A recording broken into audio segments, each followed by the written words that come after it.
All right, so my name is John Schwartz, and I interviewed Techna Connolly, and she is a Revere High School teacher. I figured this would be a great person to interview just because I'm not from a diverse setting, and Revere definitely is, so I figured this would be a great place to start. So I start off by asking, what was it like to be she still is, what is it like being a high school teacher in the city? And she said that there's always a challenge. A lot of the kids have issues that are unseen, whether that be homelessness, self-abuse, drug addiction, kids that are pregnant or already have children of their own, language barriers, etc., etc. And so, why did I choose this person to interview? Like I said, very diverse school system, has been teaching since the mid to late 90s, which I was born in the late 90s, so my entire life. And so my next question was, what's it like teaching in a diverse setting? And she responded with, I've never not taught in a diverse setting. I grew up in the city, so I've always been around diversity and around different types of cultures and people and different types of situations. I didn't really know that there was another way of living until I was in my 30s when they moved up to Groveland, Mass, which is very white and not diverse. So that's a different situation than being in the city. She grew up in Lynn, which was diverse, taught in Revere, and then moved to Groveland.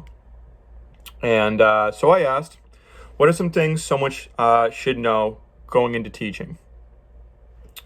And she had responded with, kids at this age in their life usually mean something very different than what they say or appear to do. Meaning, like, if they lash out on you, it could be that they want or need something, the attention, whatever it may be. A lot of it is to do with the home life. So just don't take it personally. And then I asked, what would you give yourself advice going into your first day of teaching? So if you could go back 25, whatever it was years ago, if you could give yourself a little message just to let yourself know what's going on, what would you say? And she said, do not sweat the small stuff. You don't have to be perfect every day. And I really like that just because I feel like for me, I haven't taught yet. I'm an undergrad. So when I start teaching, I feel like I'm definitely going to be very stressed out at first, and not sweating the small stuff and reminding myself that, hey, I'm not perfect, but I can work to improve every day. That's a solid method to getting better at what you do. And so to wrap all this up, for me personally, I grew up all white town, and I didn't really see anything other than that until I went to high school. And when I got into high school, I went to a tech in the city of Haverhill. So I started to get to see other ethnicities, cultures, and the way people do things.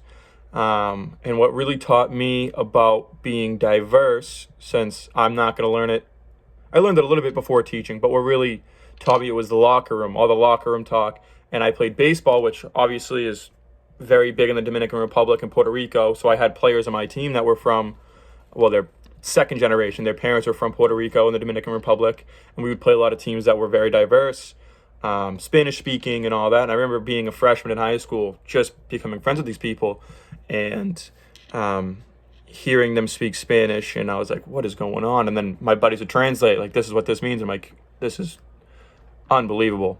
But yeah, I think at the end of the day, I got a lot of valuable information from Tekla talking to me about city life and just how different people from the city are from people that have money or economic status or whatever it may be. So I think I took a lot away from this interview, and I'm definitely excited to learn more down the line.